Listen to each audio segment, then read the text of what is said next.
Hello, welcome to my Son de Femme. Today we're making traditional English beef stew, and for the ingredients we're using bone broth and beef broth. You can use I think it called for a pot stock of beef, and it had like wine in it, but I don't have that, so I just have red wine vinegar. And then for spices, I'm just gonna use some minced onion. And I think I want to put some epis in it, even though it doesn't call for epis. It doesn't have anything particular. So I think I'll just put a pinch of this just to get some kick in it and to get herbs and stuff in it and make it taste more fresh. So I have here the canned ingredients that I'm gonna be using. He said you can use, and this is like a recipe from online, and it's I believe it's Granddad Joe.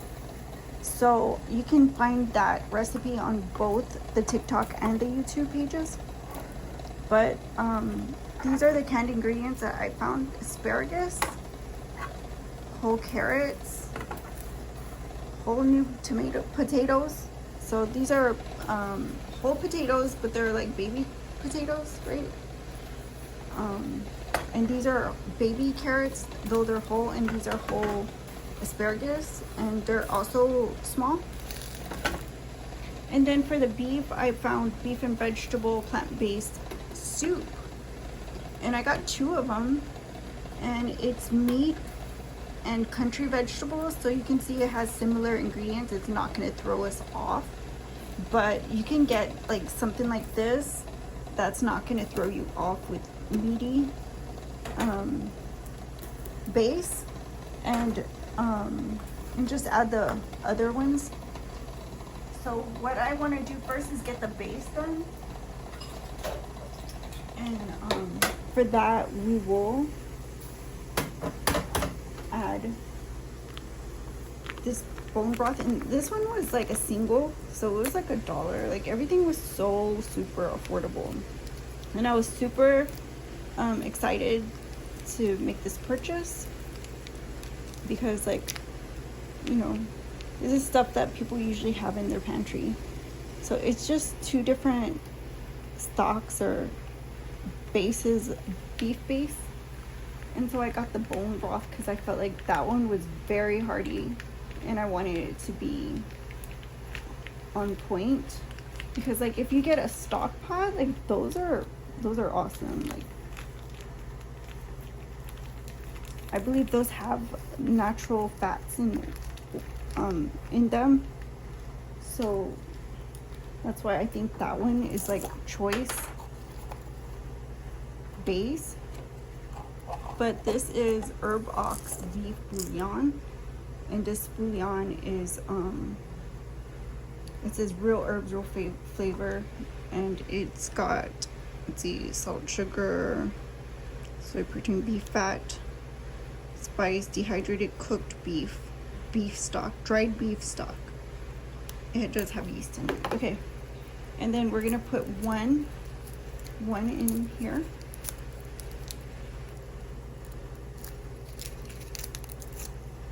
And then I'll put the onion.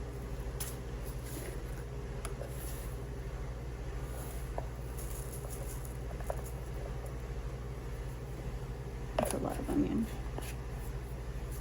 So there's that done. And we'll just open these cans and get them in. So let me scrape the side because that broth is going. Oh, it's a going. And here's what it looks like so far. So I want to put some red wine vinegar in it. Also, another thing you might want is cornstarch in case you need it thicker. So I'm going to put a drop of this.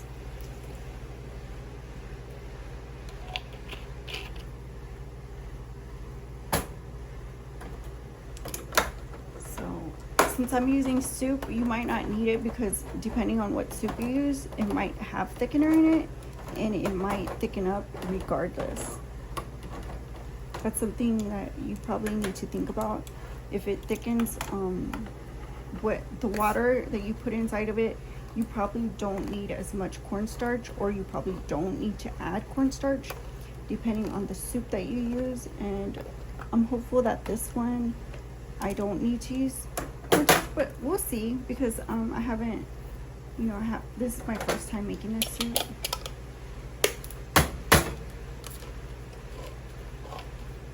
I think I'm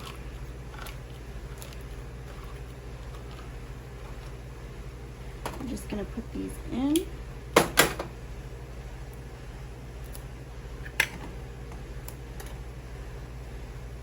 see. I'm gonna drain the asparagus. I'm gonna drain the asparagus because it's green and I just don't want the color in here.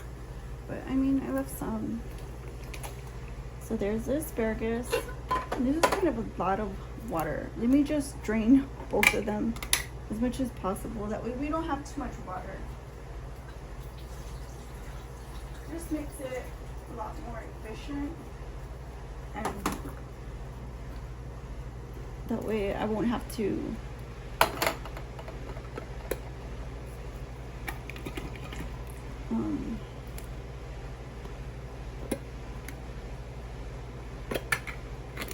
there. So there's that. So they're perfect size, so I don't want to cut them down. As you can see, everything's perfect sized. And I'm happy to see that asparagus is not at all like really, like I thought it was going to be really hard. It's not hard at all. So far this is doing very well. And I'm gonna let it cook up. And I'm gonna add some eppies to give it a bit of flavor.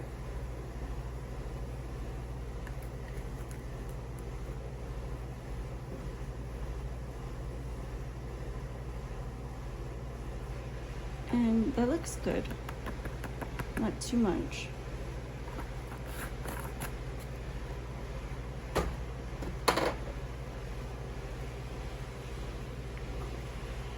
Just give it a good stir, and then we'll wait till the potatoes kind of get a little bit tender, and the carrots too, and the asparagus wilts a bit, and we'll be back to it.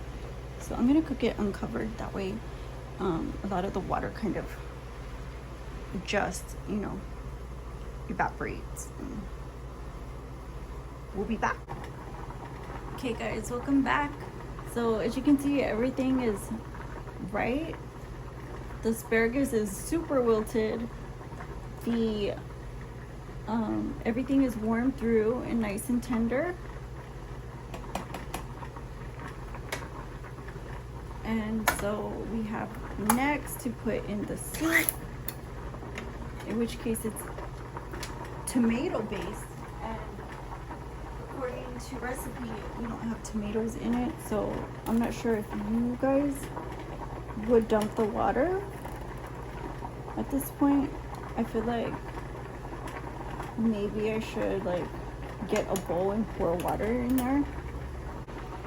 So here's what I have of meat and all that, and I'll put that in there. I'll do that to this one too. And this one, I think I'll take the easy route and just pour it into another can.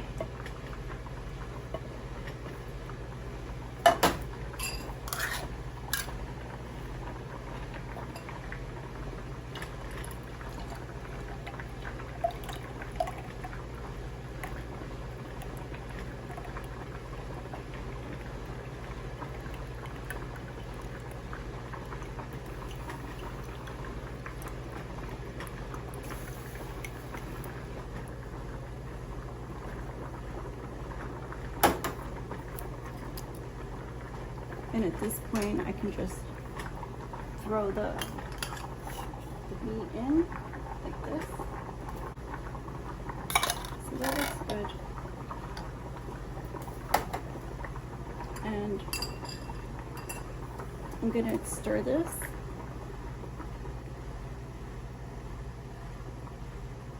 And I'll cover this and let it cook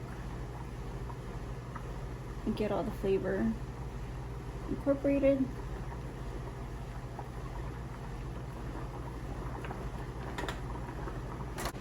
So we'll be back to taste it next.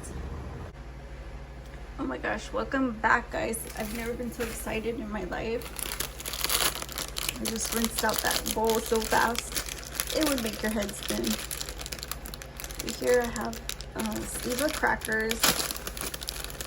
I know this is probably more American or what have you.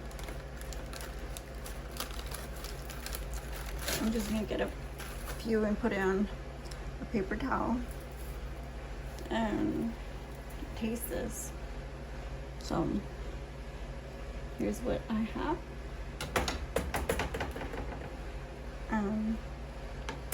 We're gonna have to put it on this tray because it's so hot.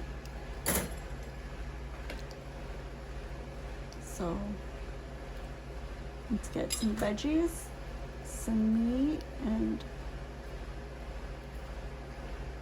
more veggies, I don't know. More meat, some broth. Get some broth in here.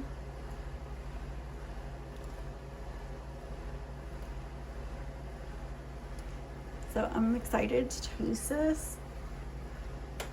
And I was so excited to get this recipe. I always love trying food from the UK. I know we've had a crazy weather. Even New Mexico, they had monsoon flood. Even in Guatemala, they had a 5.7 earthquake that caused landslide, I think, which took 2 people's lives. And the aftershocks alone have devastated the country too. So, you know, my thoughts and prayers go out to everybody affected by severe weather, because I know I've been there before. And that's kind of why I like to put out these recipes. They're based on canned and pantry ingredients and are simple and easy to follow. Something that you could do, something you could learn and help feed your family or your community, or if it's just you, you know, you're important too. And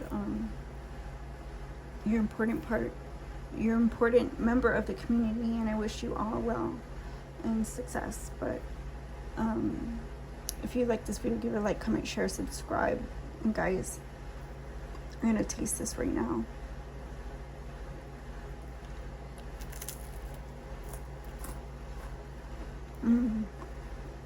That goes so good with my cracker.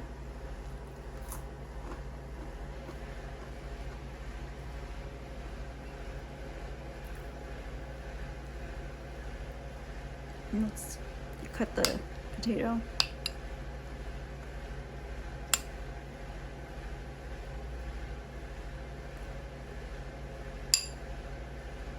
And try this with some meat. This is kind of messy. I'm gonna regret this. It's so hot.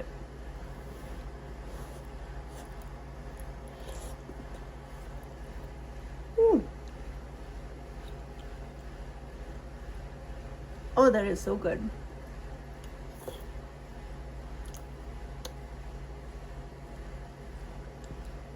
Oh my gosh, it tastes so good. It's so full of flavor.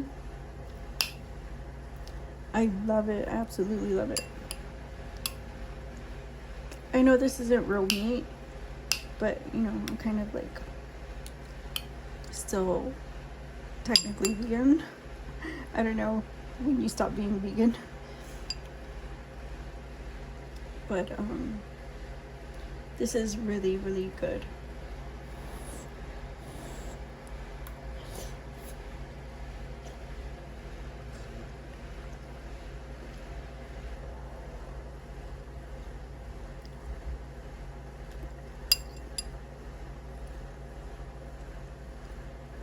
thank you guys for watching. Check out some of my other videos. I posted a haul earlier, so go ahead and check that out. It's where I got all these delicious ingredients, and I tell you how much they cost and etc. But thank you guys again for watching, and I'll see you on the next one. My son different. Bye bye.